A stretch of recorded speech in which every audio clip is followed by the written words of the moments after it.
The time has come for my people to go.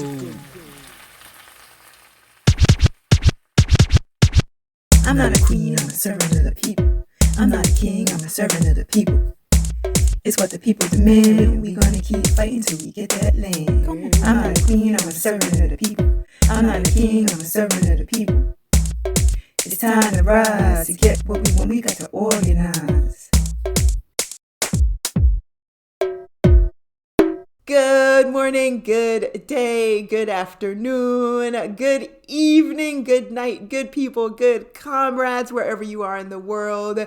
This is another episode of the Pantsula Podcast, presented to you by the All African People's Revolutionary Party, or the A-APRP. And of course, our objective as the A-APRP is a unified Africa under scientific socialism. If you have any questions whatsoever what that means for us and for the organization itself, you can go to our international website, aaprp-intl.org. You can also ask us questions if you wish.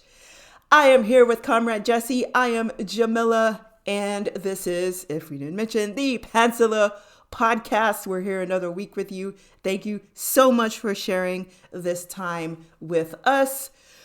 I would be remiss if I didn't mention the ancestors. We always have to mention the ancestors before we get into our episodes, because why? Without them, without the work they did to lay the foundation of the work we do today, we would not be here today doing this work. So, Jesse, who are our ancestors today?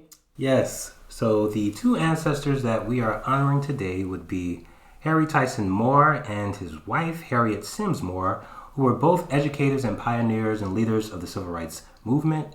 Harry Tyson Moore was the founder of the first branch of the National Association for the Advancement of Colored People, the NAACP, in Brevard County, Florida, and president of the state chapter of the NAACP. The both of them were victims of a bombing of their home in Mims, Florida on Christmas night in 1951, as the local hospital in Titusville would not treat Africans. Harry Tyson Moore passed away on his way to the nearest hospital that would treat Africans in Sanford, Florida, about 30 miles to the northwest. His wife, Harriett, died from her wounds 9 days later on January 3rd, 1952, at the same hospital. This followed the both of them being fired for teaching because of their activism. The murder case was investigated, including by the FBI in 1951 through 1952, but no one was ever prosecuted. Two more investigations were conducted in the 1970s and in the 1990s. A state investigation and forensic work in 2005 through 2006 resulted in naming the likely perpetrators as 4 KKK members, all long dead by the time. The Moors has been called the first martyr of this stage of the civil rights movement that expanded in the 1960s. So we say ashe to both of these ancestors, as we know, as you stated, without the work that they have done, we would not be here. Ashe, ashe, ashe. I will say, though, that it wasn't their home, because Africa's home. Right it on. was their house. Yes, it was their house. So right on. Just like say that. But absolutely. We are here today to talk to something about that subject, where, as we honor our ancestors and bring attention to the work many African folks did, indigenous folks did, folks in the global South have done, we want to highlight the organizing work of the masses of the people. Yes, as we honor ancestors, like 2 of our ancestors every week, but it is building up, if you couldn't tell, is building up to be an accumulation of the masses of the people. And what we tend to see is an individual highlighted. So of course, people talk about Martin Luther King. Some people talk about Hajj Malik El-Shabazz. There are other people who may talk about Steve Biko. There's people who may talk about Winnie Mandela, but it is not just them who did that work. It is the masses of the people who contributed. They were part of the masses. And so when we are talking about various movements, whether you're talking about the anti-apartheid movement in Tanzania, you may call it South Africa, if we're talking about what has been called the civil rights movement in the Snakes, you saw how many people were out there. Right. It wasn't just Martin Luther King on the Pettus Bridge. It was a whole gang of people with Martin Luther King. So we can't ignore that without the work of the masses, you wouldn't even see Martin Luther King highlighted. So one of the things that were brought to our attention was a film that was recently released / distributed, and it had Will Smith. We don't even want to get into the Will Smith thing again, but he was portraying someone who was Haitian who got snatched up, stolen, and then dropped off as the rest of us were. So this whole diaspora wars thing doesn't make any sense, because the primary difference between us as Africans was the boat stop. So Will Smith just portrayed someone who was Haitian, and then you have the Haitian Revolution. But one of the aspects to that is that he wanted to protect his family, get to his family. And so when we're talking about these processes of revolution, and of course revolution is constant, it's not just one singular event, but getting to discuss particular people, like again, you had Fry, oh my goodness, what's on my mind today? Cry Freedom. So the book Cry Freedom was based on the book by Donald Woods, but the person they were selling was Stephen Biko, but it was still from the perspective of Donald Woods. So it's based on an individual experience. And so that's what they're highlighting in the cinematic depiction of that. And then, of course, you had the movie Selma. Mm-hmm. You had the film Malcolm X. So there are films that talk about, in one way or another, they dance around revolutionary processes to focus on an individual. And so even a film like Django Unchained, and I could get all day on that. But the whole thing, first of all, the German was a hero. I don't care what anybody says. He was the one who ended up killing, unaliving. That's what kids say today, right? He was the one who ended up handling the primary slave owner. Right. Django didn't do that. Pay attention. So he was the one who did that. And Django ended up getting rid of all these sort of people who weren't that necessary or at the top of the scale, if you will. So the hero, the ultimate hero, was still European in Django Unchained.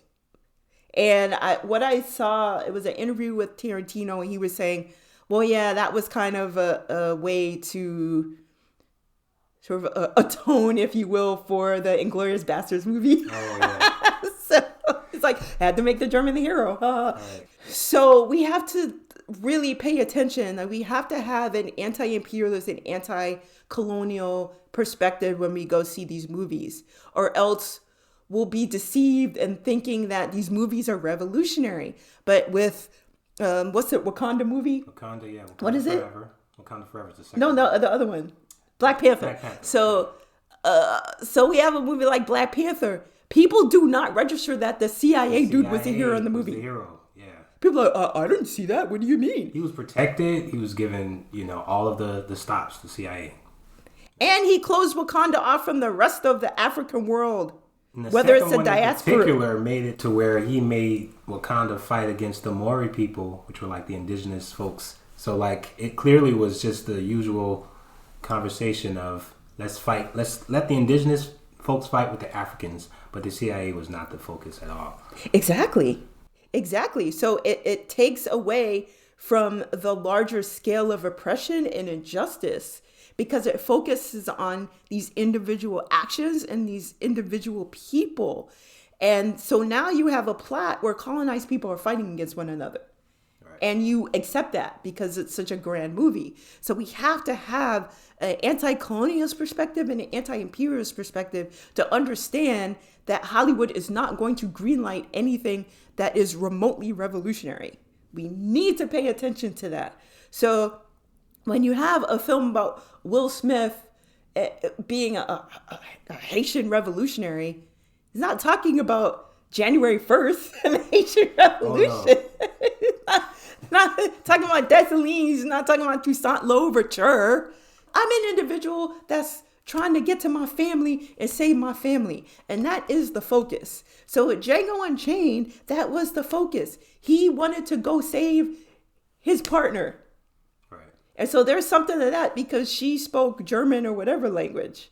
And there was a scene in the movie where he had an opportunity to revolt. Yeah. And he was like, nah. Because they were in that, what's that, cart or whatever? And it was like all the enslaved Africans. And Django was like, see you later. He had an opportunity to get these people in the cart together and protest and revolt. But he was like, I'm trying to save my woman. And collectively, we think that's great.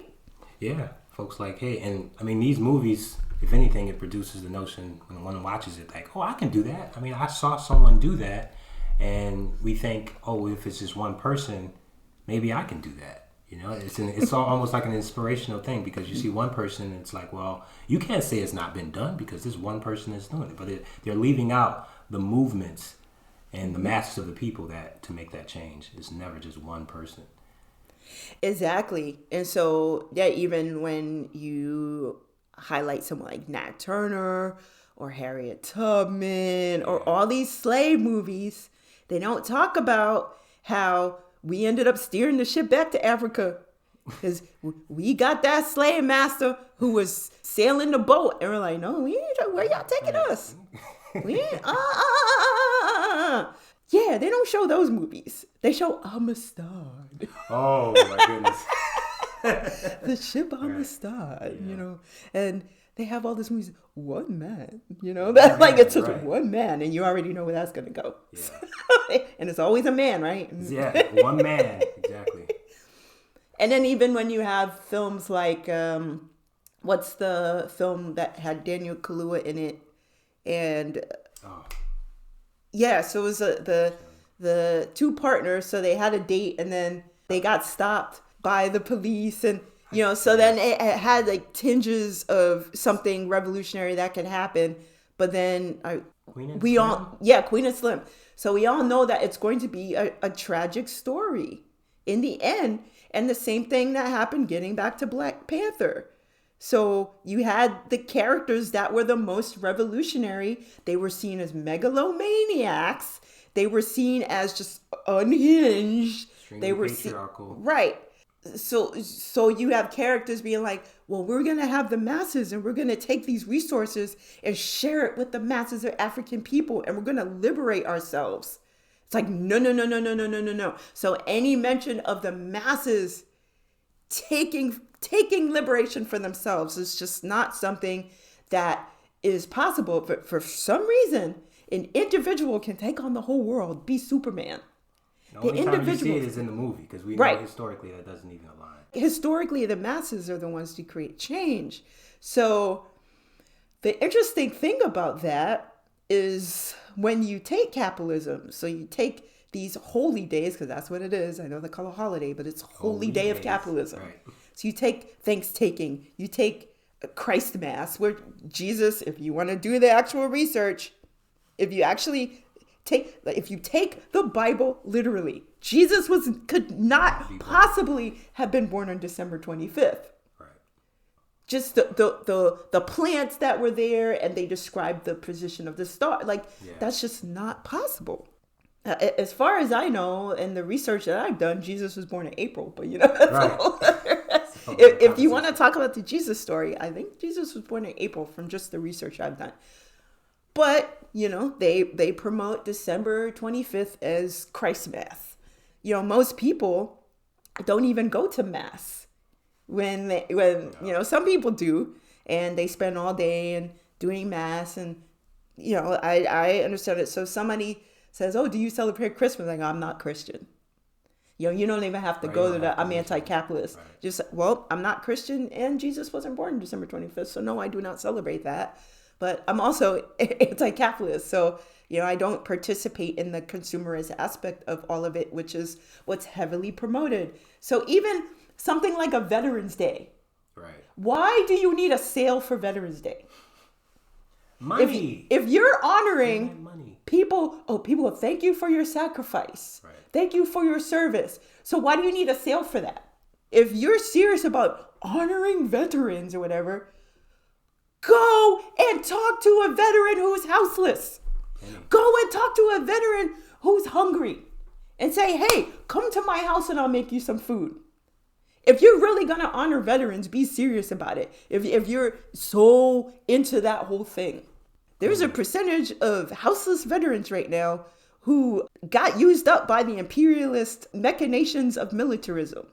So go, if you really want to support a veteran who got used up by the imperialist mechanizations of militarism in this country, go actually talk to somebody. Don't go buy shoes or video games or whatever else they put, TVs or whatever.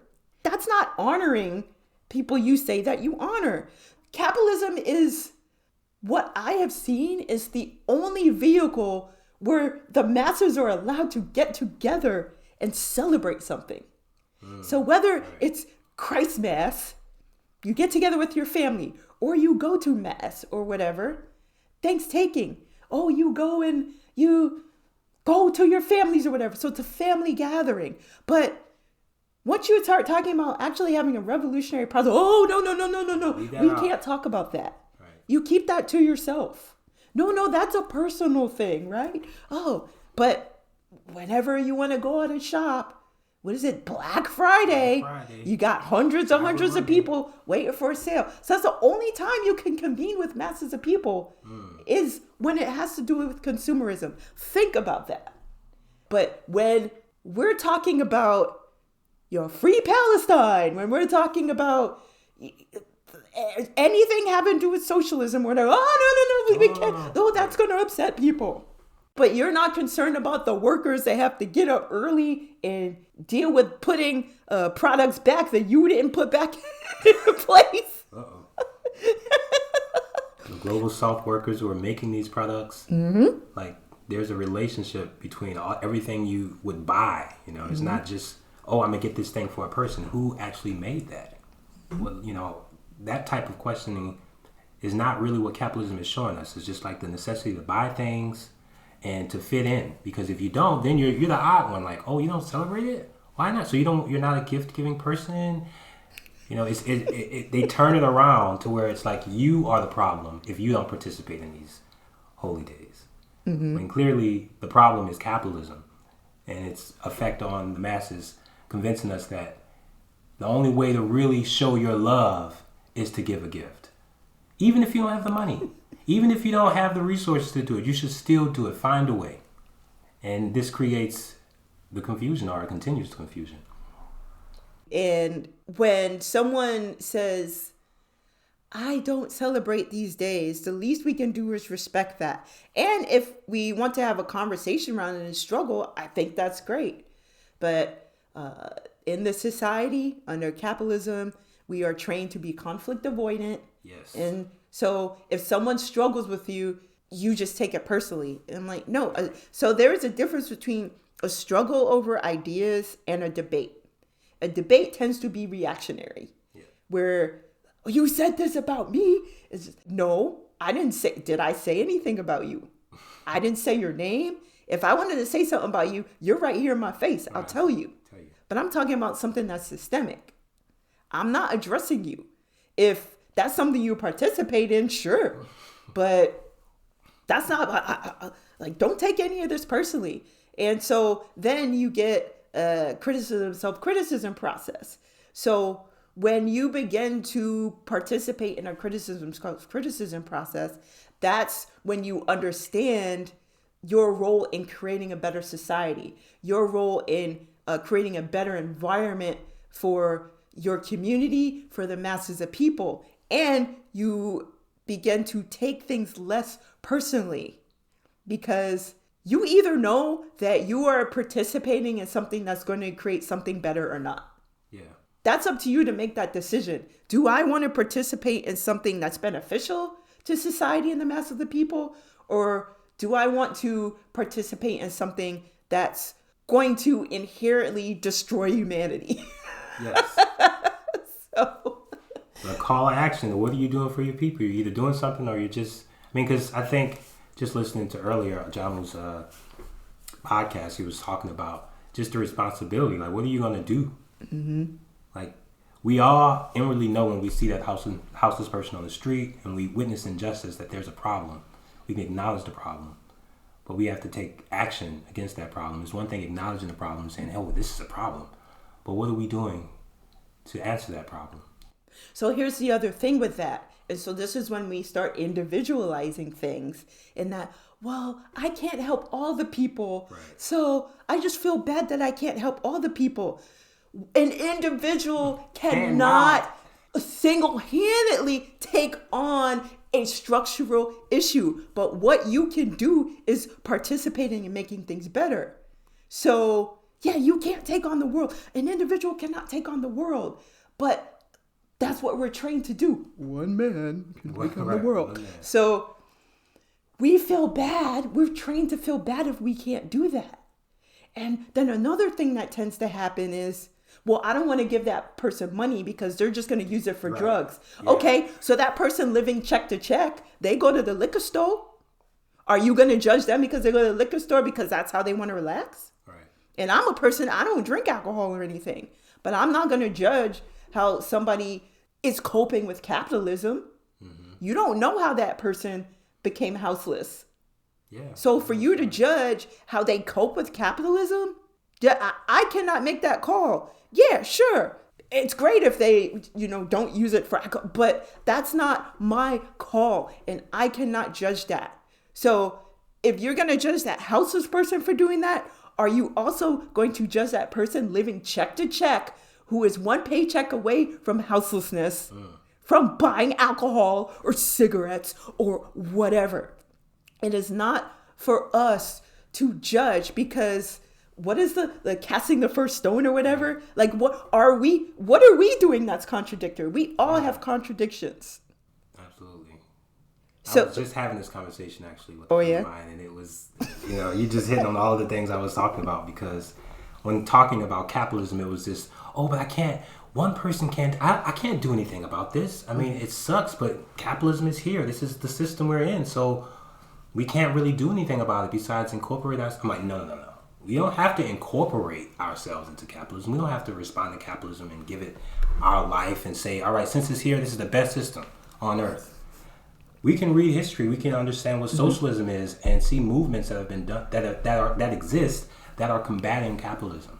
Mm-hmm. Just to accept capitalism and to say, well, this is all we got. It failed in such area, like, socialism doesn't work because it failed in it, without understanding the forces that are constantly against forward progress. Mm-hmm. Like, we have institutions like the CIA. We have a propaganda machine that's active 24 hours. We don't have nothing. They have. Yes, these systems exist against forward progress, and we have to counter that. Right. Revolutionary organizing. And to say, well, capitalism is just a thing, then you haven't studied the PAIGC in Guinea-Bissau. You haven't studied the Convention People's Party in Ghana. You haven't studied what's going on in Eritrea to say, well, it's just everywhere. Like, there are actually people doing revolutionary things to counter the system of imperialism. Biggest example is Cuba.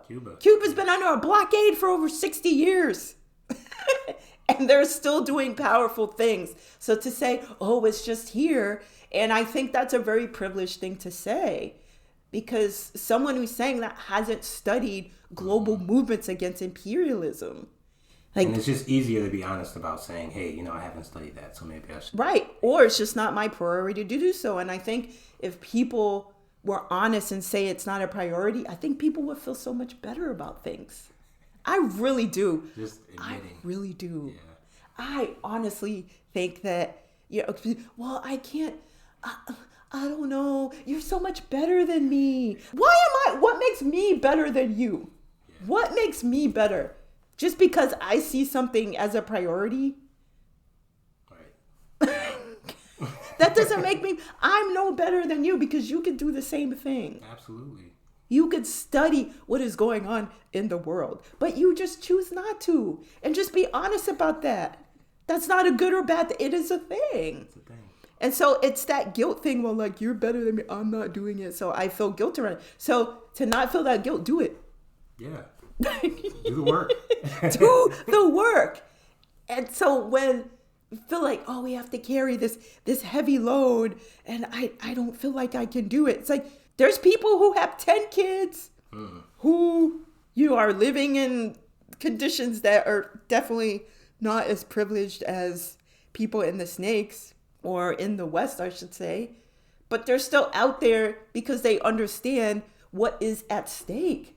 And I think people who understand what's at stake are far more willing to do the work against a system of oppression. And I think that's what it is.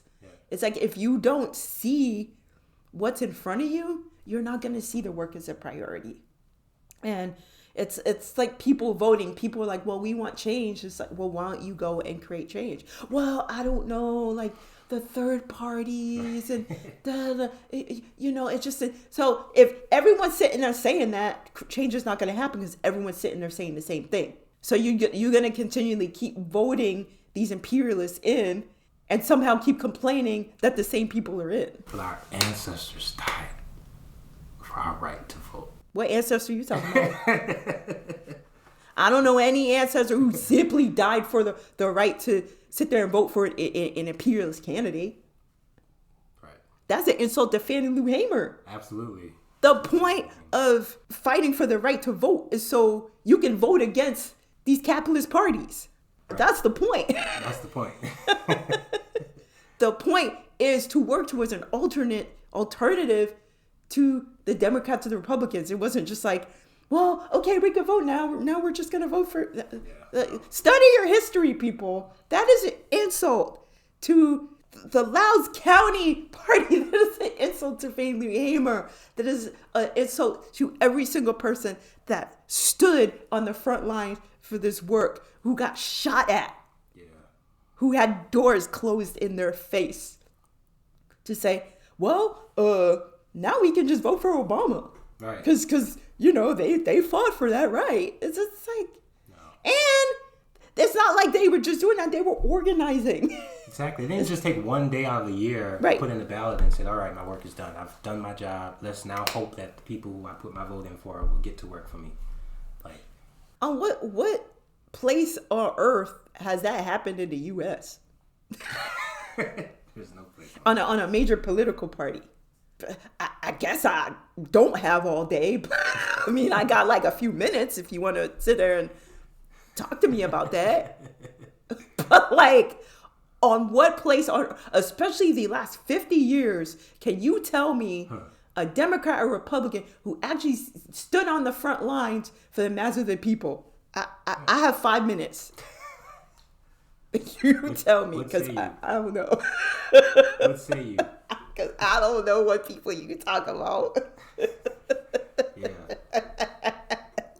So especially seeing that we have more people of color in these positions. Like there are plenty of Africans who are congressmen and governors and mayors of their cities, but nothing's fundamentally changing. We saw that the people, everyone's talking about people in the squad and like AOC or whatever. She literally just voted against union workers. Yeah. The only person who, as far as I know, who didn't vote for this recent bill, because people were talking about having like sick hours and sick pay and all that. Everybody in the squad, I think except Ilhan Omar, voted for this bill that was floating around. And now it's like, oh, so the thing we were trying to bargain for, we're not getting. So to say, oh, well, these people are democratic. So democratic socialism is not outright socialism. Bernie Sanders, all these people still like Bernie. Bernie Sanders is pro-capitalist. He's vehemently against the mass of the people owning the means of production. He's very open about that. So to call him a socialist would be highly inaccurate. Right. So none of these people that you say are working for the masses of people are in any way, shape, or form revolutionary. They work directly against the people. I do think Bernie Sanders actually did not vote for this. There's other problematic, policy, right, right, or his support of the extradition of Assad, So sure, you can have a couple things, but even that, it's just like, how about the masses owning the means of production? Why do you even have to bargain for having extra sick days? Especially with like COVID. COVID is still a thing. Yeah, still running rapid, still. So why do people have to bargain? If you have COVID, you shouldn't be at the job, like potentially spreading something. So you need to be like, hey, no, you need to come in. Like, you only have 7 days of sick days. No, these people do not work for you. These films do not work for you.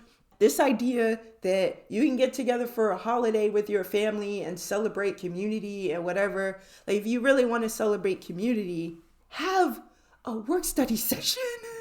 Have political education, because that's really how you're going to do the work of the community. Because then the community will be aware of what's at stake, and the community will look at it more as a priority, and they'll be willing to do the work to create a better society, not just for themselves or ourselves, but for everyone. Yeah. Michael Jackson said, heal the world. How do you think that's going to happen? It's not going to happen individually. Make it a better place for you and for me and what? The entire human race. Yeah, you forgot the lyrics. You forgot the lyrics. Yeah. Ooh. For you, I have to sing it, that's why. Oh, okay. For you and for me and the entire human race. You know what's funny? People misinterpret it as the anti-human race. And I'm like, kind of makes sense. Kind of makes sense if you think about it. Because capitalism is anti-human race. So you can't heal the world with capitalism. Capitalism basically puts a small bandage on a gaping wound. Ooh, right. By saying, buy this thing, it'll make you feel better. Then get together with your family. But you can't talk about political stuff because that'll just put a damper on the holiday. Let's talk about Nick, or reindeer or whoever else, the Nutcracker or something. You want me to go to the house and not be myself. So you want me to go to the house and just stay quiet, and then you'll be like, why are you quiet? Well, you don't want me to talk about what I believe in. What's a priority to me? But you want me to show up. So what's better, me not showing up or me like just not participating in the conversation? Like, which one is it? It's your choice. Yeah. Okay, don't come then. That's what I thought. Right. That's what I thought. I wasn't going to come, but you kept yelling at me. Yeah. So if I'm going to show up, I'm going to be like, hey, let's talk about this thing. So it's one or the other. One or the other. Right. So you got a choice. Be not being there, or we going to talk about it. Yeah. Wherever I am, I talk about it. People are like, oh, here we go. I'm like, you wanted me to come here. You know why I'm here. You know why I'm here. So when people are like, well, I don't know. Then it's not, it's not a priority to you. And if you are not willing to struggle with the people that you need to struggle with and get that practice in, how are you going to do it outside? Yeah. If you can't even struggle on these basic things that you somehow feel that you have a moral obligation to support, like unions or whatever. Mm-hmm. If you cannot struggle with your family, how is you going to struggle with people you don't know? That's going to be worse. You're going to be like, oh, no. Right. Struggle with your family. Struggle with your family. Struggle with your roommates. Struggle with your spouse, your partners, your best friends, whatever. Absolutely. You got to, and struggle is a natural process. It's something we all doing anyway. So, if you want to work out, you want to go stronger, you got to push against your limits just to get that capacity. And to not do it and to avoid it, to be, people don't even respect that. I don't respect no one who's just kind of afraid to engage in something that they see as a problem, but they're so concerned about someone else's feelings or are concerned that this person might not receive it well. If it needs to be said, it should be said. It shouldn't be like hoarded and protected because you're afraid. I understand sometimes you can be in a situation where you feel threatened and you have to be careful on how you approach different topics, but to actively see a problem and mute yourself to that problem doesn't do anything, with the problem still persists. But that's why you start with your family. And I know there are, people in the family that are violent. Yeah. So that's not what I'm addressing. Like, hopefully you have a community of people that, if you confront that violent person, you got some support. But that's not what I'm addressing right now. Just a typical situation where you just have a political disagreement, but people insist that you go over there. So if you can't struggle on a basic level with people in your family and get that kind of practice in, how are you going to do it outside of that environment? And that is the main thing. If you are scared, you practice it in the mirror. You get a script and you practice what you're going to say. And then you go over and do it. Bring the script with you if you need to. But you got to get practice in. If you feel like, I'm about justice and whatever. If that's a part of your life, you share that with your family. Why are you hiding who you are from your family? And again, I'm not talking about if somebody's queer and I'm not talking about that. Right. I'm just talking about basic, here's why I don't celebrate Christmas. Here's why I don't celebrate Thanksgiving. Yeah. Whatever. Being willing to make that, have the conversation. Open it up. Like, if that's a life or death situation, you get a community of folks with you. But I think for most people, it's not. I could be wrong. But I'm just going my experience as someone who has been anti-capitalist for over half my life.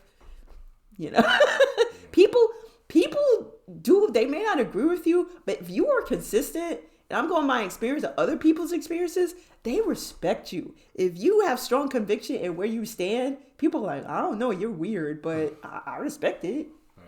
Unless they're incredibly reactionary, most people are going to be like, I don't understand, but yeah, I respect it. And then some people might, come to you on the side and be like, hey, can you talk to me about that more? Yeah.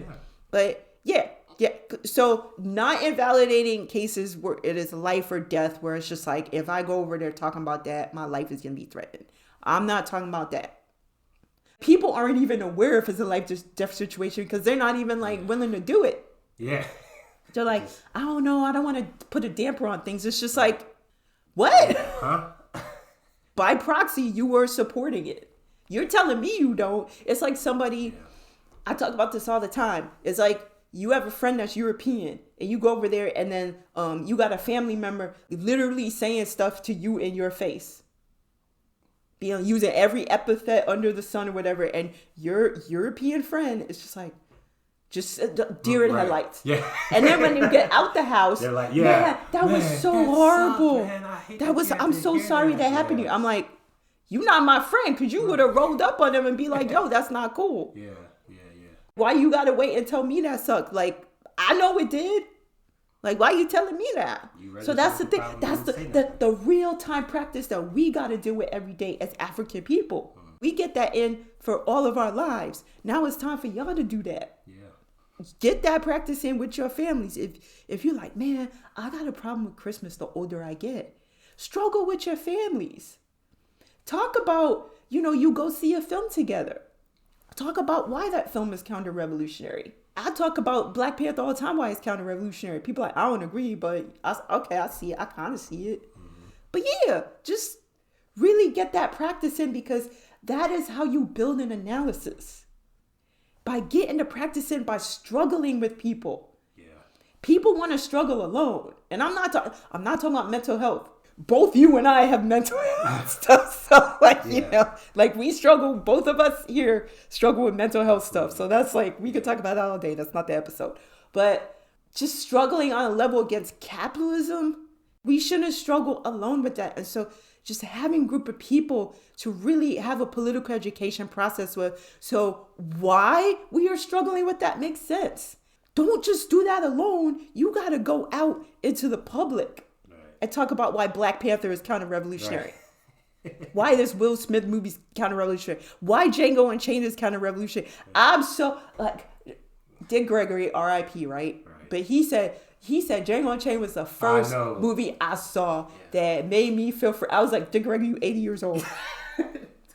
You trying to tell me that Django Unchained, from Quentin Tarantino. Yeah, I Out of all the movies. You could even say Roots, whatever. But Django Unchained, really? Really, Dick Gregory? Really? I had a chokehold on a lot of folks, actually, when it came out, I remember. Whew. People were like, ooh. It's like... Yeah. People wearing dashikis. Yeah. I'm like... Huh? I booed that. The credits, I was like, boo. That was me after seeing And people like, why you do that? And I explained it. They're like, oh, okay. I see it. I didn't think about that. So that's what you have to do. Like, you have to struggle with people and practice and build your analysis and fine tune the analysis. So the political education / work study part is about fine tuning that. But it's like building a muscle. If you don't continue to build that muscle, and the brain is muscle. Yeah. So if you don't continue building that by struggling with people, what's the point of using it?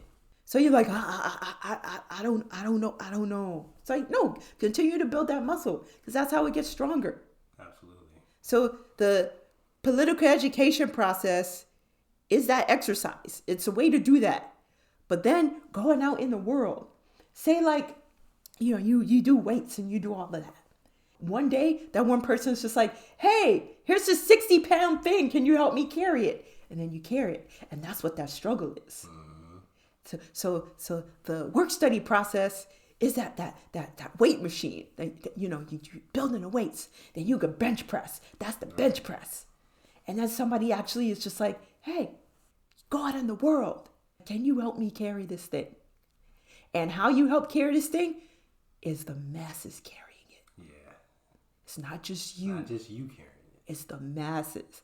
Because once you go and struggle with people, and then more people are going to join along and struggle with you. And that's how it works. But we can't do it alone.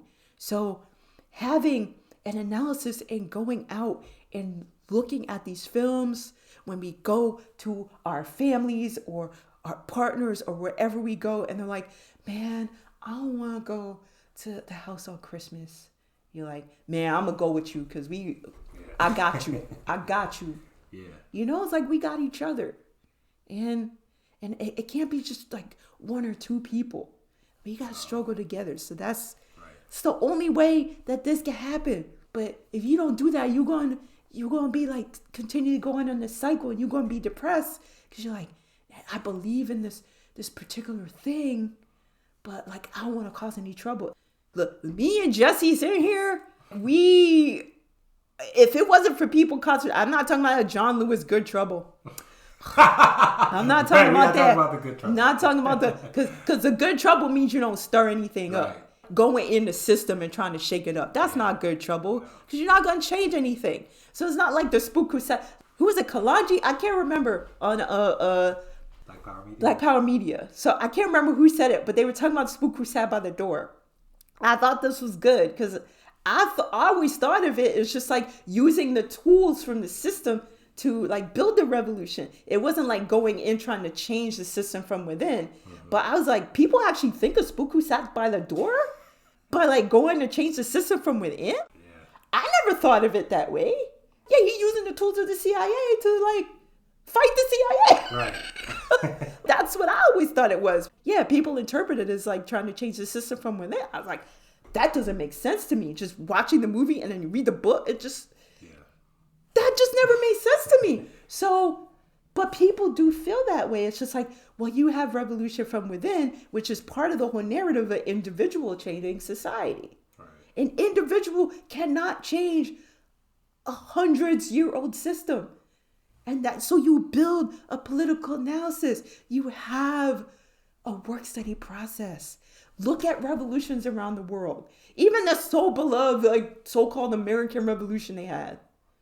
It wasn't an individual who did that. Yeah. George Washington wasn't the only one out in the battle. I mean, look at those pictures. There's a bunch of people with him fighting. And what did they do? They did protect the status quo. It was like, we want to get away from the British, but what did they do? Just completely took on those traits. Right. It's like, yeah. So, yeah, we have to do this together. And if, as you said in the beginning, if you need to have any questions, resources, whatever, you can ask folks in the A-APRP. You don't have to struggle alone. But the fact is, don't struggle alone. Don't struggle alone. You have to do this. It's going to be uncomfortable. I've been organized with the A-APRP for 10 years. Do you think this was comfortable for me when I was first doing it? Yeah, I was in another organization before that. But joining any revolutionary organization, it's not easy because you're going to lose friends. People are going to, You're going to start seeing folks just drop out of your life. Folks going to look at you as a pariah. You're going to be seen as the agitator, as the one who's just like trying to cause, fussing and fighting because you're principled about something and you care about it. People see that and, they get uncomfortable. They're like, ooh, I don't want to be around that. Ooh, okay. So, you do expect that because that definitely is a part of the process. People start saying, "Oh, you're no fun. You're too serious about it." It's like you don't understand. I'm very you know me. I'm silly. I'm silly, but I'm serious about this work. Right. I'm still me, but I'm silly. But people, because you're seeing me participate in one thing, so I'm serious about it. Right. But don't tell me I'm too serious. You don't know me. You don't know me. This work is serious. If that makes you uncomfortable to be serious about something, like you're serious about setting your alarm clock and getting up to go to your job, are you not? Right. If you're late, you're 1 minute like, no. So you're serious about that. So I'm just serious about this other thing. That's all. Like, what is the priority? So you're serious about not missing your football game. You serious about not missing your favorite TV show. Right. You're serious about a lot of things. So tell me that I'm too serious. I can point out things you're serious about. Don't mess with my team. People get into fights about their teams. Right. And tell me I'm too serious. Like, get out of here. So be serious about something that's going to change humanity for the better. Yeah. Be serious about organizing and being politically educated so that you're aware of these things. Because it's not just like, oh, how did we get here? Ooh, It's like, when you read and you do the work, you understand why people have been serious and why we should all be serious about this. Mm-hmm. Because this is a violent system. Capitalism is not just killing people. It is taking away our humanity. It is making us feel all these things that we can't do. We feel so low. We feel so depressed. Yeah, it destroyed you from the inside. And it's a slow process of destroying you from the inside. So you don't necessarily see it or notice it, and then you end up rationalizing it sometimes. Yeah.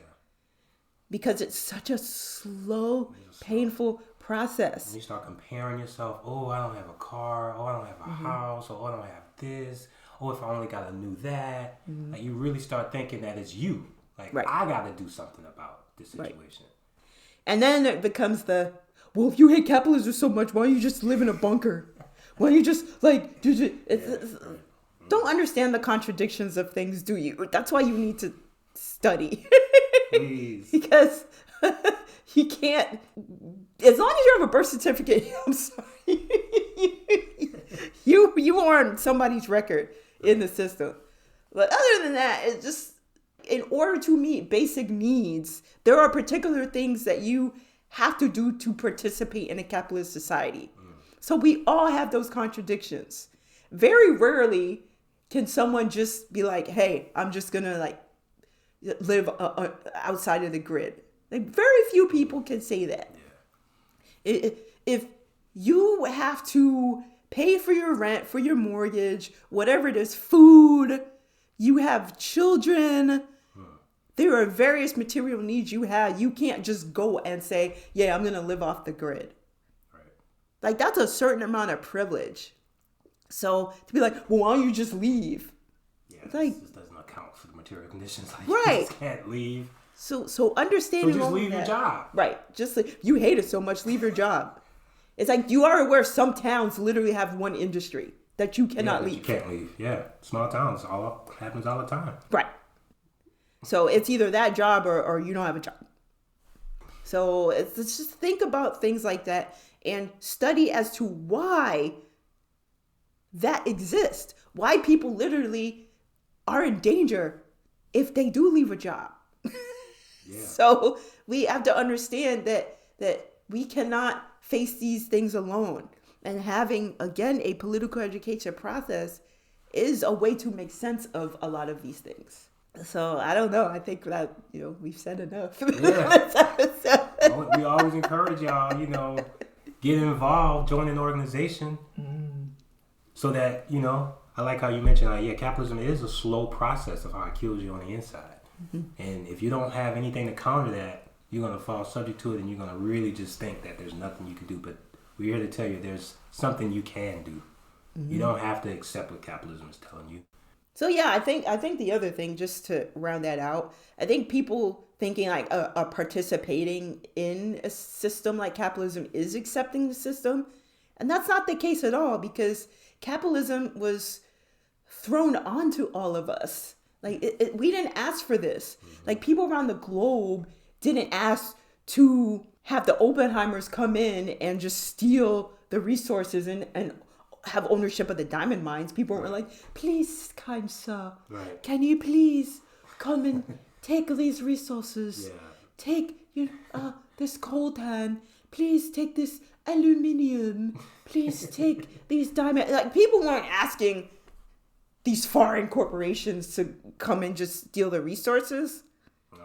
And then now the people don't have access to things.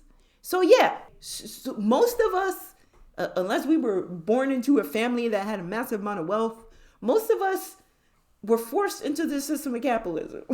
And we didn't ask to do that. And most of us don't like it, whether or not we know it, because even if we don't use the word capitalism, we're like, oh, why is my check so low this week? Right. Oh man, why is gas so high? Yeah. There are things that we talk about, and that's tied to the system of capitalism. Again, whether or not we use those words, we complain about things all the time. Why I gotta get up to go to this job that I hate?